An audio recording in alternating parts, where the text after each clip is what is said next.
Good morning, everyone. Beautiful spring day in Connecticut, huh? Welcome to the Unitarian Universalist Congregation of Danbury. First, please silence your phone if you have not already done so.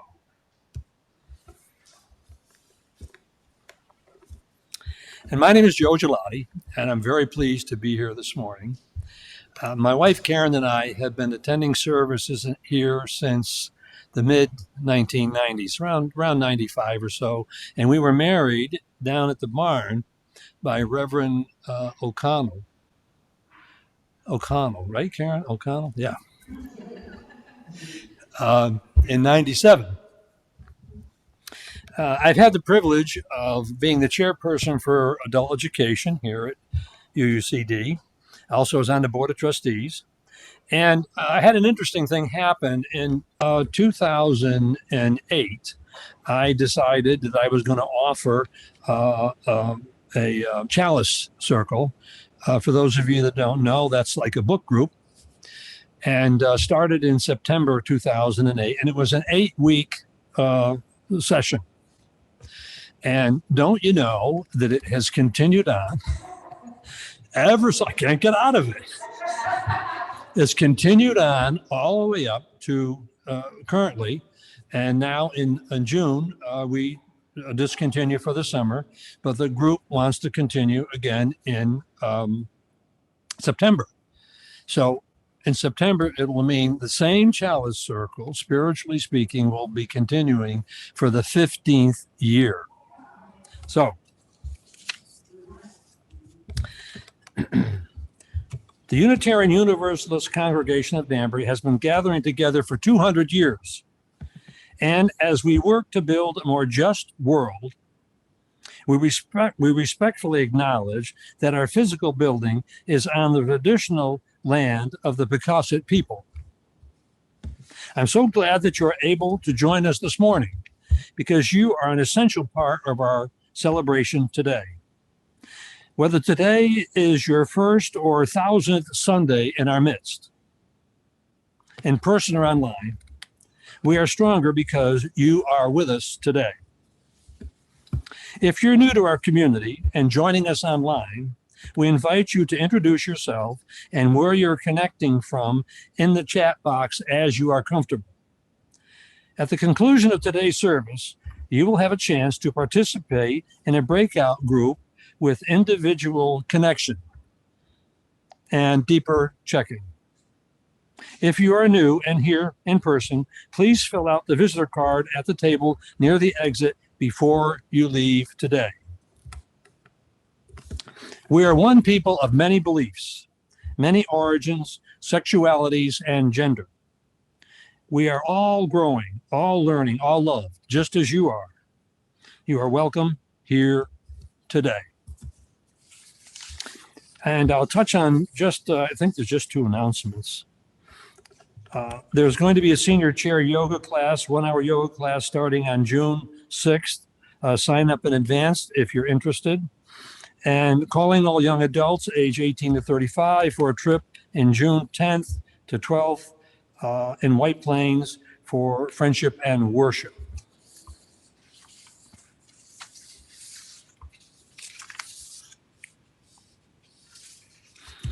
Today we welcome Nicole McKay as our guest speaker. Nicole is a Unitarian Universalist who completed her seminary studies at the University of Toronto. Nicole joined the Canadian Armed Forces in 2005 and is currently posted to Canada's force-based Borden, about 1 hour north of Toronto. She is the first Unitarian Universalist military chaplain in Canada. Nicole shares her life with her partner, Janine. I know I'm not saying that right, so Reverend Nicole, please forgive me for that one. Their children and their cat. Again, welcome to the UU Congregation of Danbury. Please join us for our hymn of welcome, number 188 in your hymnal. Come, come, whoever you are, and please stand if you are able.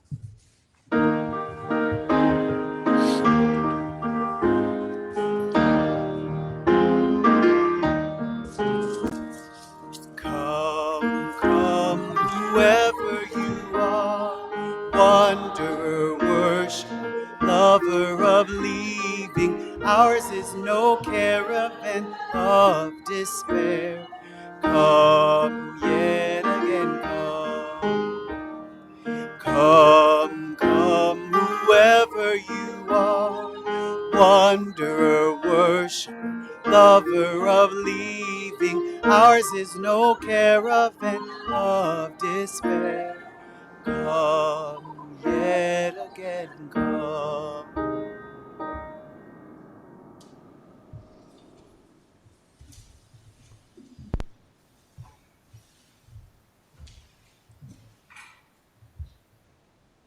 We are invited into worship this morning with the words of Patricia Sheldon, slightly adapted for our gathering.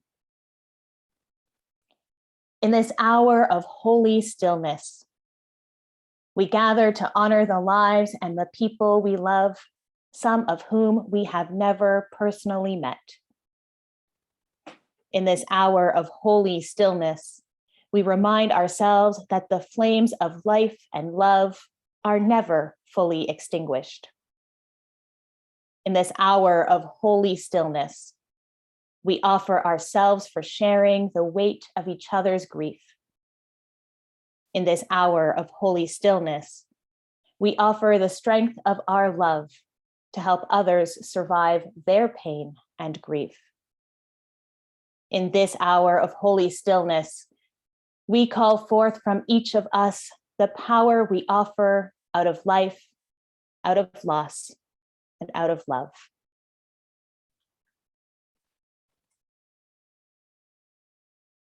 Good morning, everyone. I want to invite our newest Sunday service coordinator up to do our chalice lighting. Yes, Sally Mandler is going to be joining the group. We're so excited.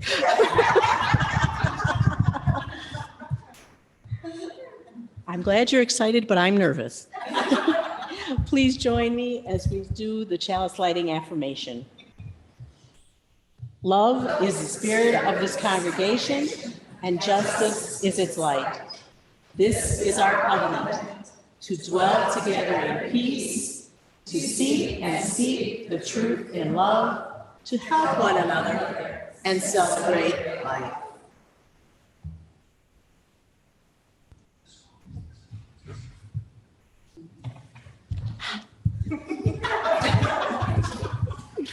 And now we're going to move into our children's affirmation. If we can hold our UUs up, please. We are Unitarian Universalists. We are people with open minds, loving hearts, and helping hands. We care for the earth and each other. And C.R. Marie couldn't be with us this morning, but she has a story for us.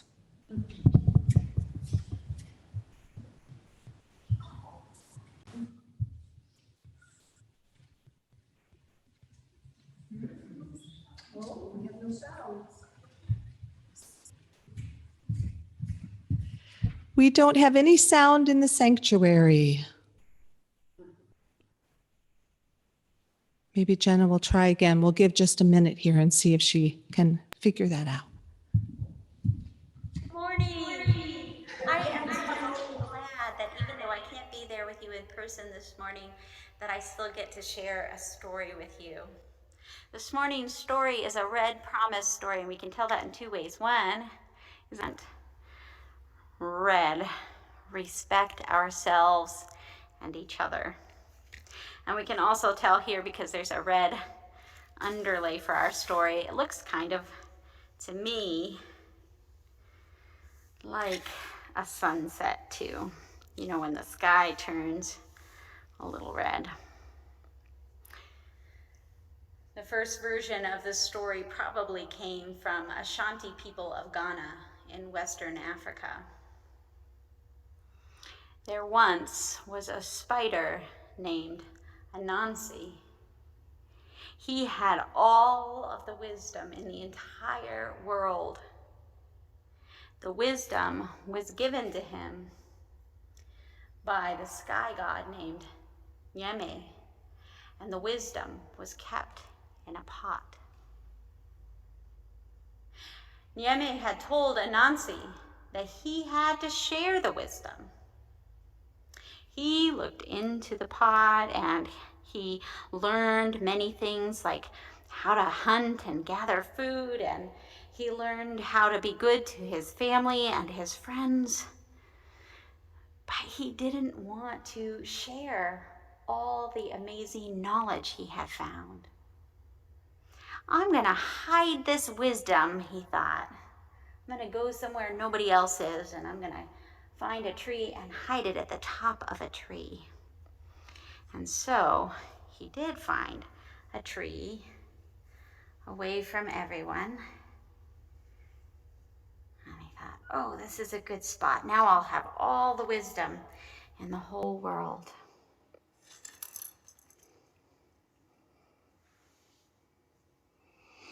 And so he started to carry the wisdom up the tree, but it was very, very difficult.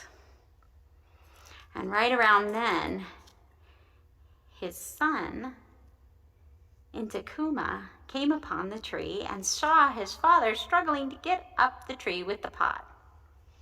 He said, "Father, you should tie the pot onto your back. Then it would be easier to carry to the very top." But Anansi was mad. Anansi was supposed to be the only one who had wisdom and good ideas. Anansi yelled in anger, "I'm the one who has all the wisdom. Why does someone younger than I am have a better idea and more sense?" Anansi threw the pot onto the ground in anger, and the pot broke. Whew. Wisdom flew everywhere. All the people and the animals came out and began to gather up the wisdom. And they shared it with their friends and their neighbors. They took it to one another. And they each found a piece for themselves. It was like a gift, wisdom being everywhere. Everyone got to have their piece.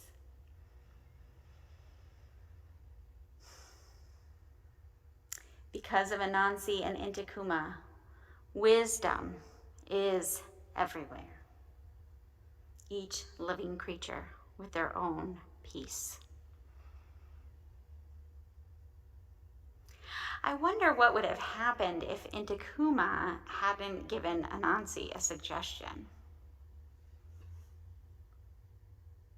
I wonder if someone has ever given you a gift without realizing it. I wonder which piece of wisdom is yours.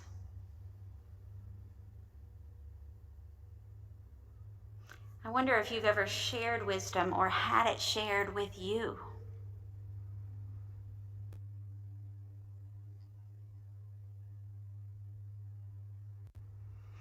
Now watch how I put this story away. I'm going to go in backwards order just like I usually do so that the things that come out last will be put back first, so they'll be at the bottom of the basket. So here are the pieces of broken pot that represent the wisdom of the world, and all of the animals that collected it. They were the last things to come out. I'm going to go ahead and put away. Intikuma comes out after Anansi, but I'll put Anansi on top, and I'm going to put that away. But I need to make sure that I can get to my tree after I get out Anansi, so I'll put this underneath this container with Anansi and Intikuma. And lastly, we have our red promise underlay, or our sunset. Let me show you where I will put it away so that you can find it when you want to make it yours. And I did a little bit of shelf rearrangement, so I'll show you that as well. We are back in our Spirit Play Center. And what I did is, here's the promises story from our first week with the Circle of Community. That's still on the same shelf. And next to it, I'm going to put our first promise, our red promise, respect ourselves and each other. I went ahead and moved the sources story from last week. Was it last week that we told it? The week before last, with the tree over here, because this is going to be our sources shelf. So here is our first source story, our awe and wonder story from last week. Now it's time to sing This Little Light of Mine.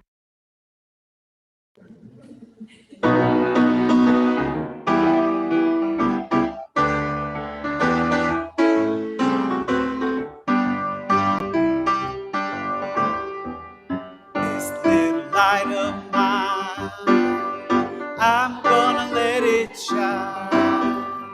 This little light of mine, I'm gonna let it shine. This little light of mine, I'm gonna let it shine.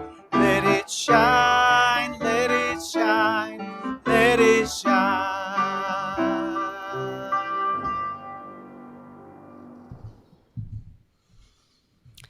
We now begin a very special part of our service. This is our milestones.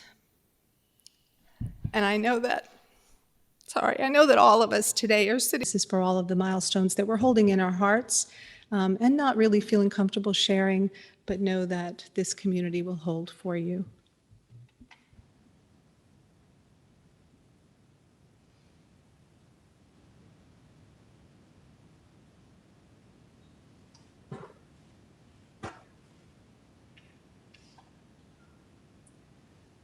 I'd like to ask us to sit in reflection and quiet for a moment, and then Jerry will lead us in Spirit of Life.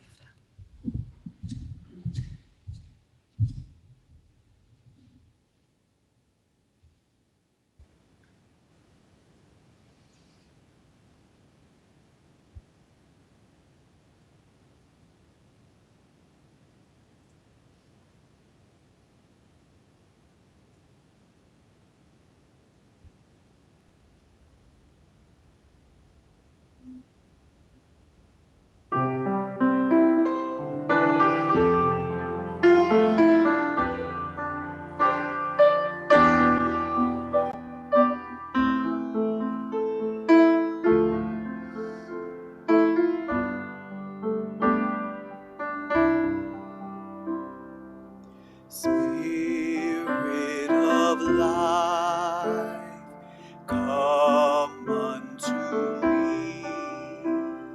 Sing in my heart all the stirrings of compassion. Blow in the wind, rise in the sea. Move in the hand, giving life the shape of justice. Roots hold me close, wings set me free.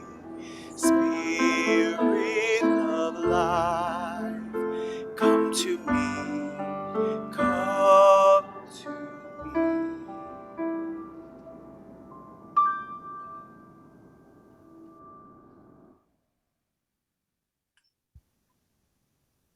Our reading today comes from the Reverend Paul Sawyer, entitled Remembering Well. The first time I ever played taps was at summer camp when I was 10 years old. That was the year I started playing trumpet, so I can only imagine how it sounded. I know there was no way I could have hit that high note near the end. The first time I played taps in honor of those who died was in high school, when I was contacted by the local Legion commander. He asked if I would mind occasionally being called upon to play taps at graveside services for veterans. I agreed. For the next couple of years, when there was a need, I would take my place with the Legion Honor Guard, wait for the 3 volleys to ring out, and play the simple 24 notes of taps as clearly and as best as I could. Each time, the Legion commander would quietly slip me a $10 bill. And that's about all that taps meant for me for a while. It was easy to do, it got me out of school, and I earned a little money. And then one day, that changed. The man I was called upon to play for that day was the father of one of my Boy Scout leaders. Back then, like most of the adults I knew, I thought my assistant scoutmaster was pretty old, but his father was a World War II veteran. So now, thinking back, that means that both my leader and his father were relatively young, too young for their places there that morning, as the honored dead and as the grieving son.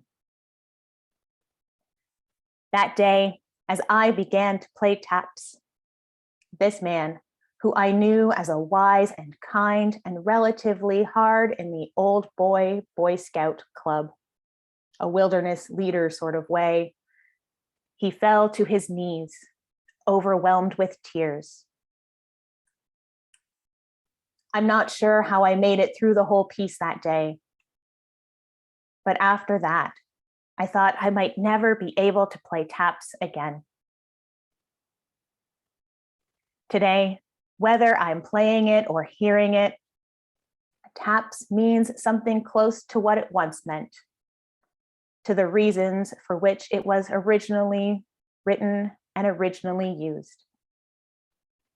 Once upon a time, taps was a signal that the camp was relatively safe. It meant that you were not under siege or under attack of any kind. It meant that you were reasonably sure that there were no enemy soldiers to worry about, at least until the bugle call was a distance away.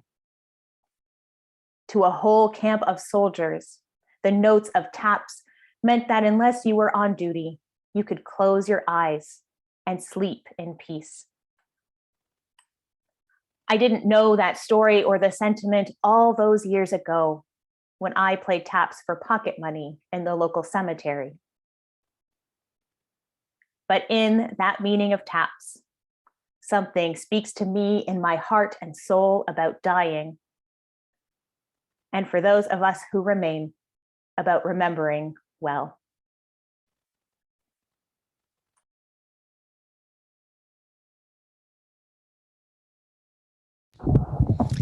It's now time for us to show our support for the congregation through our offering. If you're new with us, your presence here today is your gift to us, and no more need be done. For members and friends, for those of you at home, you can click on the link that Jenna will post in the chat, and the collection will be taken in the room.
It was during the time that Canada had troops in Afghanistan.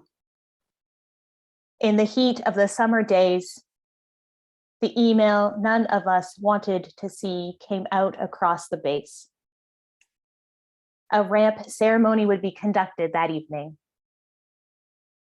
And so after the workday, we changed into our ceremonial uniforms and made the quiet and solemn trip to the north side of the base, which had the runway.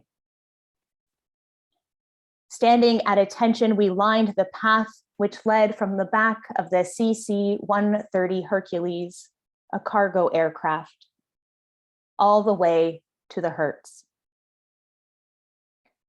Slowly, the flag-draped casket carried by pallbearers was brought down the ramp of the aircraft, slowly marched in front of the ranks of military members saluting in succession. In the silence and stillness of this ceremony, we could hear the cries of the family and loved ones who were facing the difficult reality that this member died in service, now on home soil, and yet never coming home.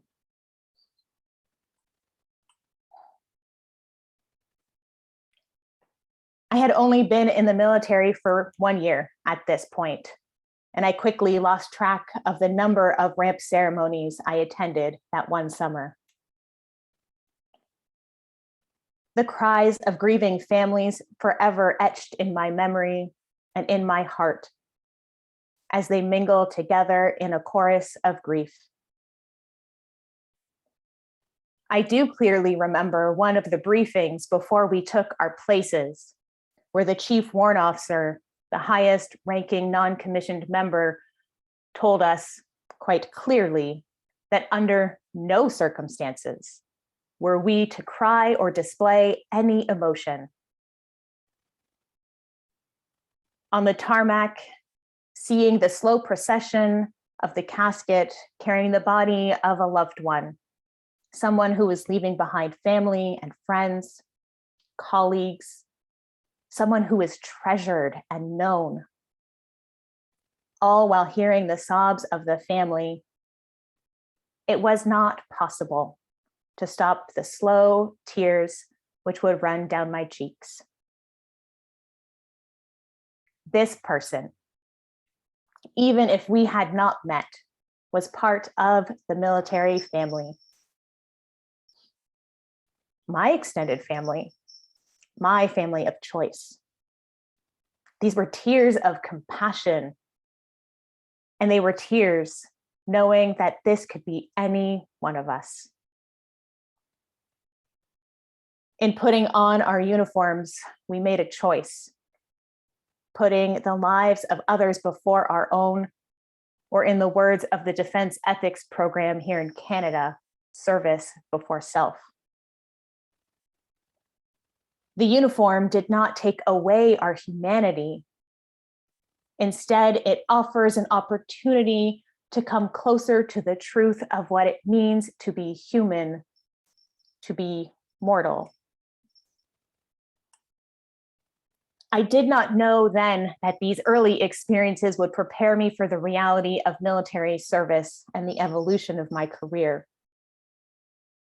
Prior to my transfer to the chaplain service, I was a public affairs officer, an advisor to military leadership in the realm of communication. Part of my role, when the media would be involved, was to be part of the notification team, the team who would show up on the doorstep of a loved one to let them know they would not be coming home. During our training, we learned to work with the bereaved. We took time to understand the process of grief. And even there, where we would want to turn off our emotions so we could do the work that needed to be done, we would be encouraged to turn to empathy and compassion to guide us in our work. It was also my responsibility to support senior military leaders in addressing their people after the loss of one of their own. even though it does not change the reality of the situation, we begin by naming our losses and holding a space where we can do this together. It does not bring them back, and it cannot erase the grief that is felt. Even still, it is here that the seeds of transformation are planted.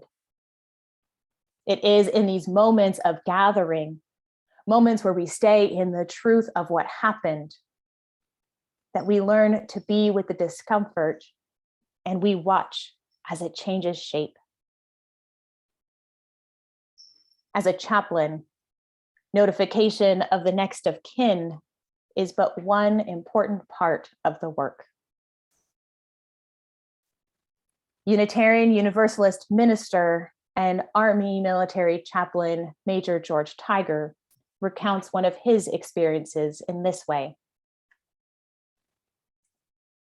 I met Scott's father a year ago, or a year after he was killed. It was a pilgrimage for me. I drove 1,000 miles, every moment wondering if he'd see me as a symbol of a system that had taken his son. When he and his wife met me in their front yard, Mike and I hugged tightly for too short an eternity. As an Army chaplain and therapist, I understand the spiritual, psychological, and physiological foundations of trauma. I can talk for hours about how the body keeps the score, about vagus nerve response, about the flight, fight, or freeze mechanism. I can reflect with you about the spiritual meaning of loss, grief, suffering, how they fit into life, and how they can burden the soul if held too tightly. I understand all this. Yet not a day goes by when something doesn't bring to mind a young life now gone. The ghosts of what might have been are my everyday companions. I will not let them go, for I fear that if I do, I will forget. I'm greeted when least expected with waves of unbidden grief, a tightness in the throat, vision blurred by a welling of tears, a little tremor in my hand. All things that remind me that I cannot and I will not forget. These memories, these ghosts, are necessary reminders of the futility of war and desperate need for peace in our world. These memories, which come upon me not as thoughts but as bodily sensations, have deepened my compassion and steeled my commitment to bringing peace in the suffering world. I love the people I am called to serve, knowing full well the dreadful reality we will one day face again. How then can we speak of peace? For Major Tiger, he says this is the difficulty of a holiday like Memorial Day.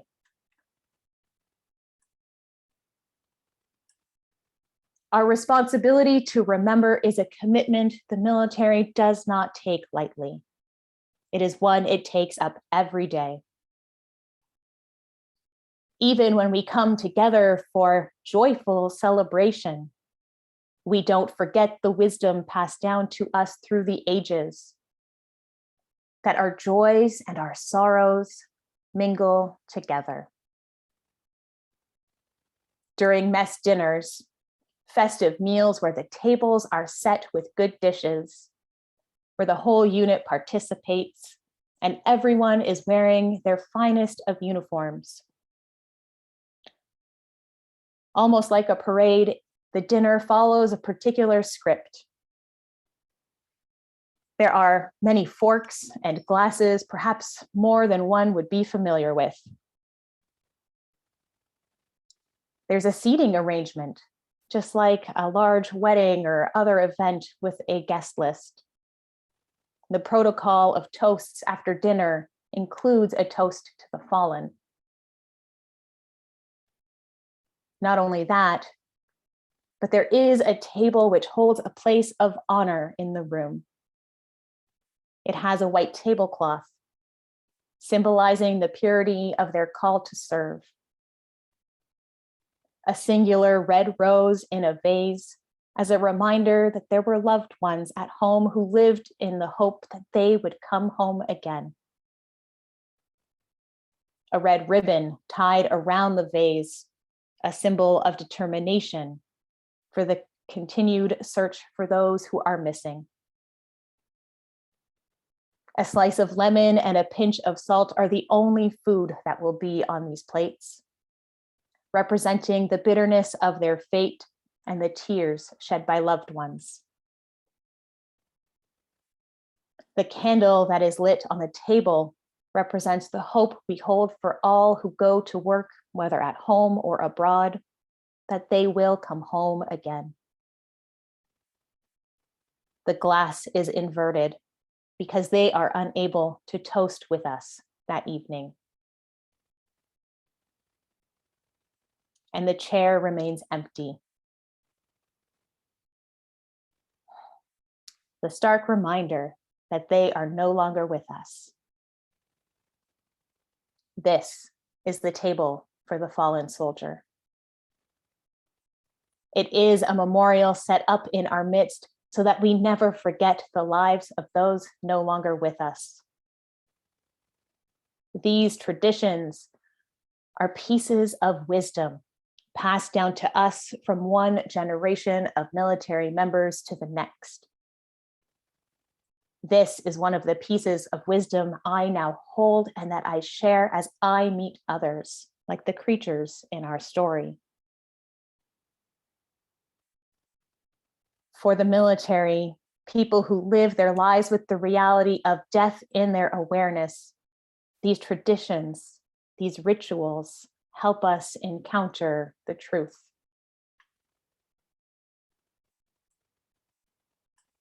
Rituals for grief and mourning, for naming and acknowledging our losses have been part of human history as far back as we know and across all cultures. Even the Romans would hold ceremonial days for remembering, where they placed flowers at the gravesite, and other days where they would hold feasts in honor of those who died.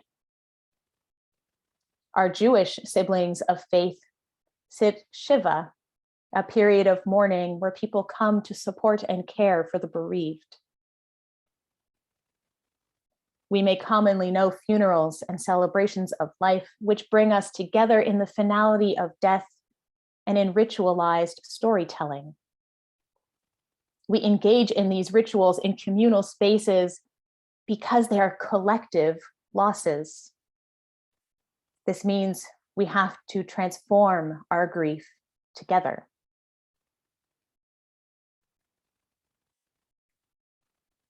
As I've said, military members feel these losses every day. Here in Canada, where I am, this day of observance is in November, Remembrance Day. For my colleagues and siblings in the United States, it's Memorial Day, which is the one set aside for remembering service members who died. As a military member myself, I am touched when the community turns up to be with us as we hold parades and ceremonies at cenotaphs in every town and city.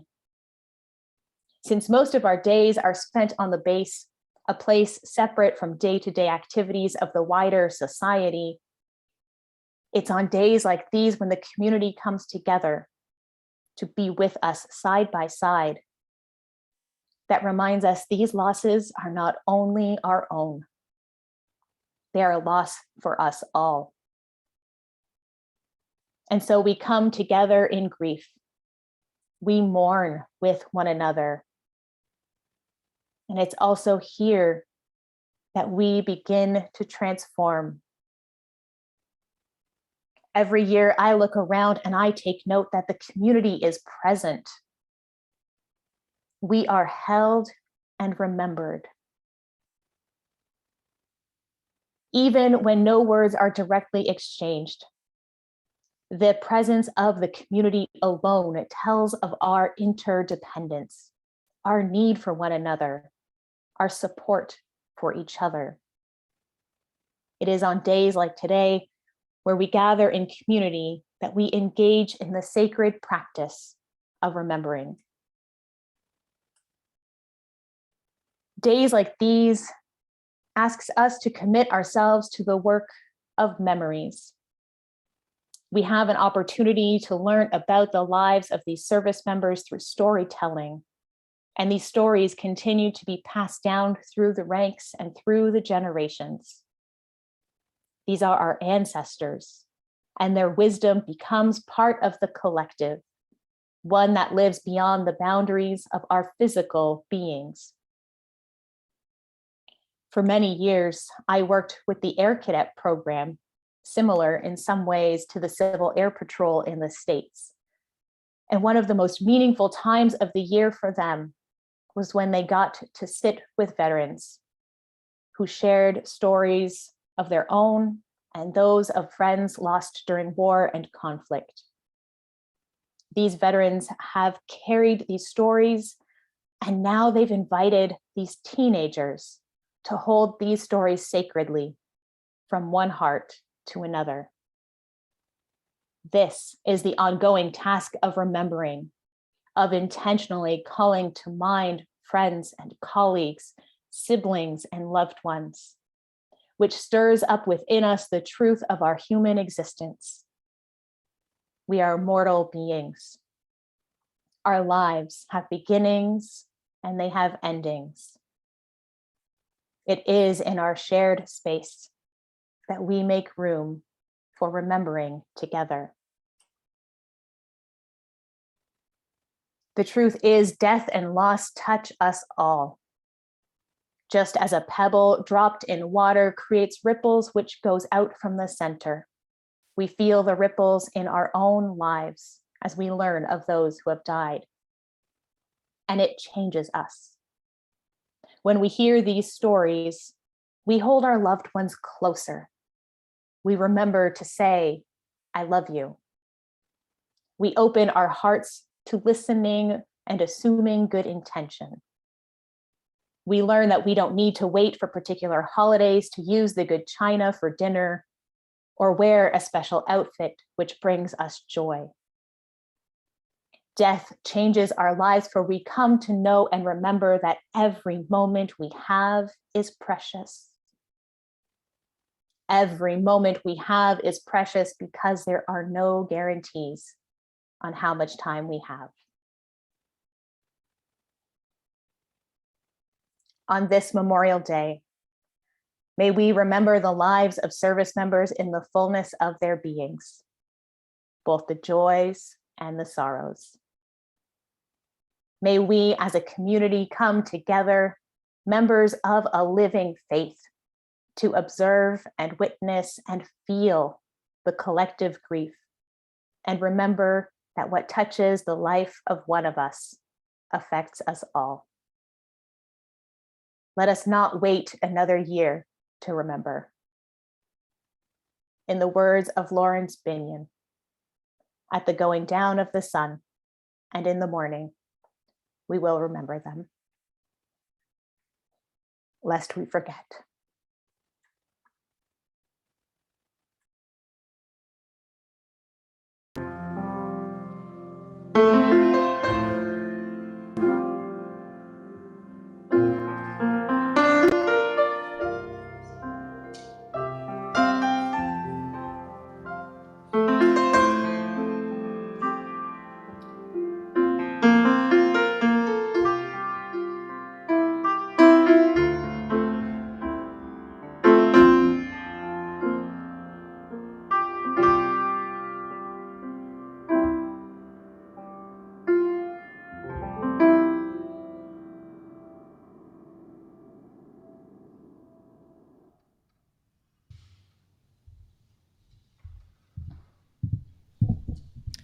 It is now time to extinguish our chalice. Please join me as we say and feel these words. They're printed on the screen and also in your order of service. We extinguish this flame but not the light of truth, the warmth of community, or the fire of commitment. These we carry in our hearts and out into the world until we are together again.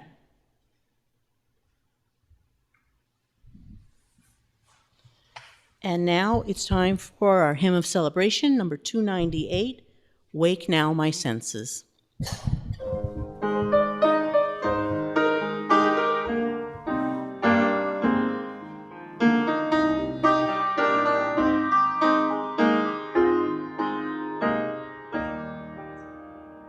Wake now my senses and hear the earth call. Feel the deep power of being in awe. Keep with the web of creation your vow. Giving, receiving as love shows us how. Wake now my reason, reach out to the new. Join with each pilgrim who quests for the true. Honor the beauty and wisdom of time. Suffer thy limit and praise the sublime. Wake now, compassion, give heed to the cry. Voices of suffering fill the white sky. Take as your neighbor both stranger and friend, praying and striving their hardship to end. Wake now, my conscience, with justice thy guide. Join with all people whose rights are denied. Take not for granted a privileged place. God's love embraces the whole human race. Wake now, my vision of ministry clear. Brighten my pathway with radiance here. Mingle my calling with all who will share. Work toward a planet transformed by our care.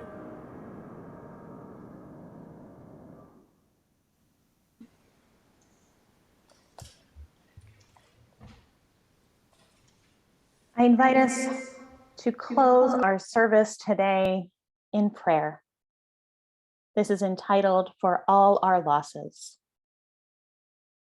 For those we miss, for things long gone, for those who or what we last held in our arms, in our hands, in our hearts, we pray. We pray for memories to stay strong, memories of words and warmth, of action and stillness. We pray for love shared and lived, love to remain with us and with them, for to become enough. We pray for the courage to put our feet on the floor when we wake, to move through the day as if we cared. Oh, love that holds us all. Hold on to us while we hold on to what we have lost. Blessed be, and amen.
Each year, here at UUCD, we remember and honor veterans by having a brief memorial ceremony.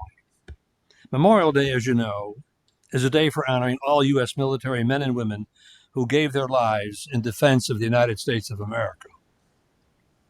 The origin of Memorial Day started in 1862 and then was called Armistice Day in 1918, and finally Memorial Day declared a federal holiday in 1971.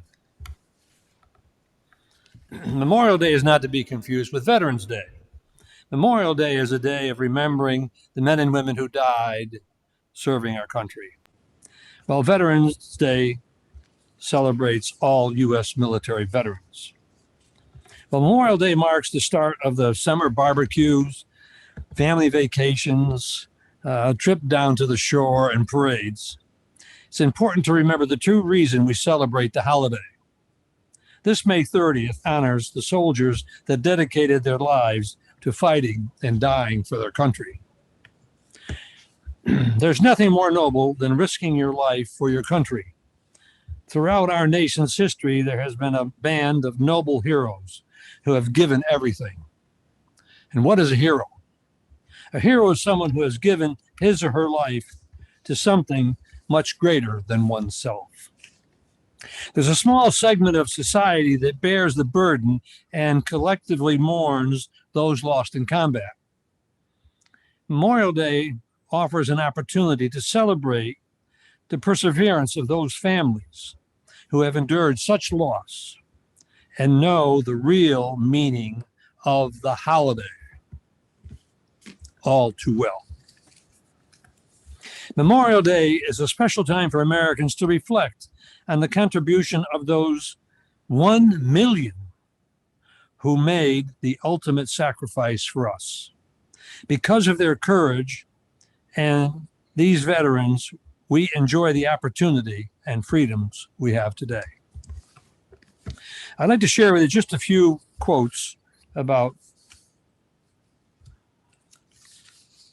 freedom, democracy, and heroism. Calvin Coolidge said, "No person was ever honored for what he received. Honor has only been rewarded to what he gave." Freedom is no more than one generation away from extinction. We didn't pass it on to our children in the bloodstream. It must be fought for, protected, and handed on for them to do the same. Ronald Reagan said that. Franklin Delano Roosevelt stated, "Those who have long enjoyed such privileges as we enjoy, forgot in time that men have died to win them." In conclusion,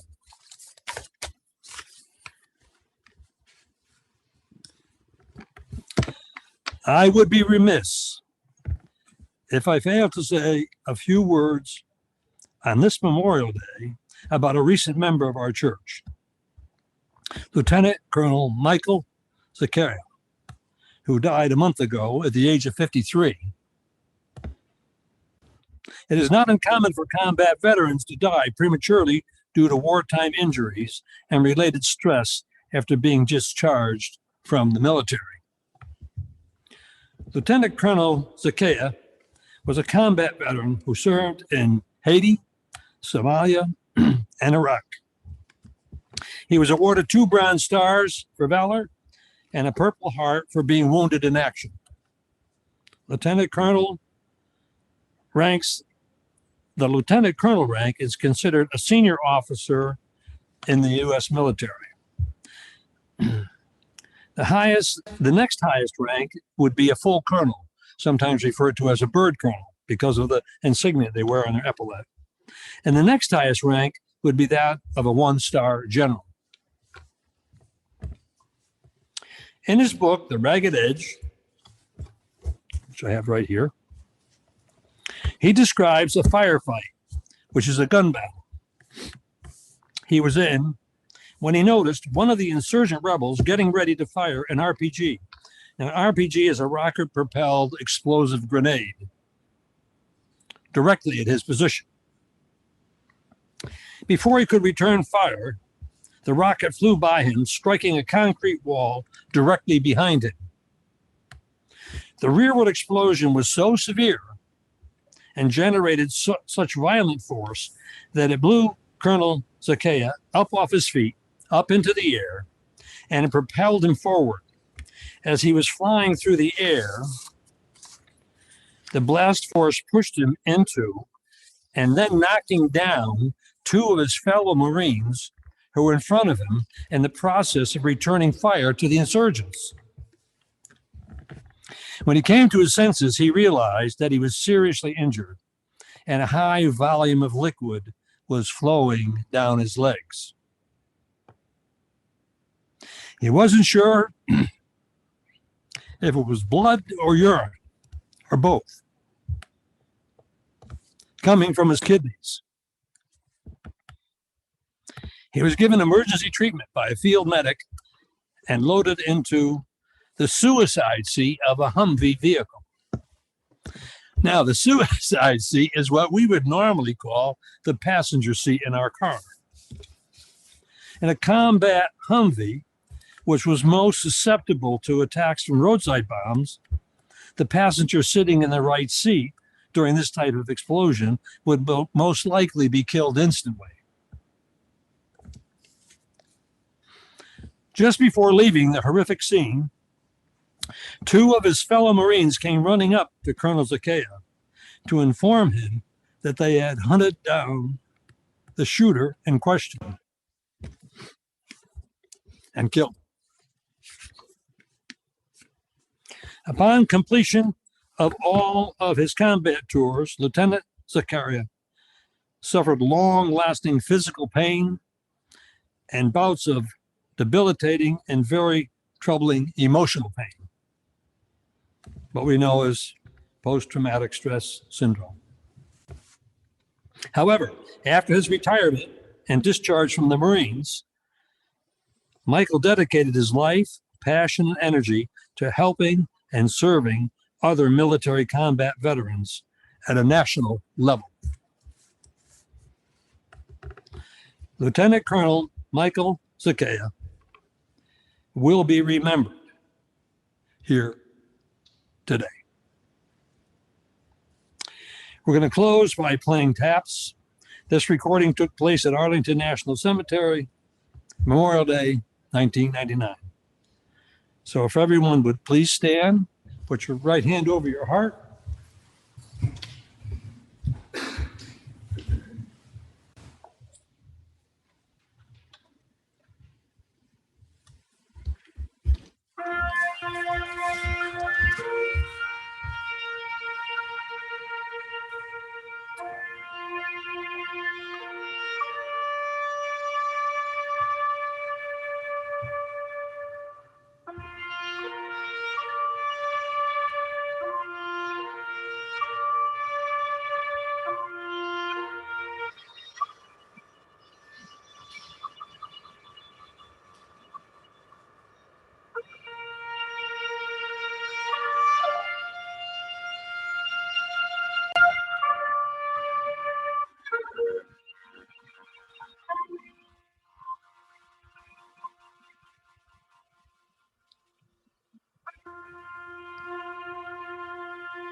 Please be seated.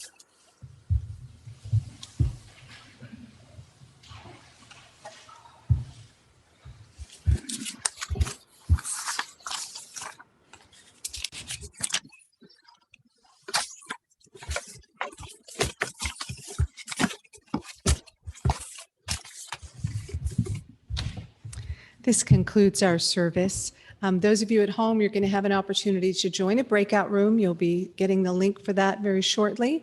So you can check in with each other. It's probably a good time today to do that. And those of us here, we'll have the opportunity to gather together. Thank you so much for coming.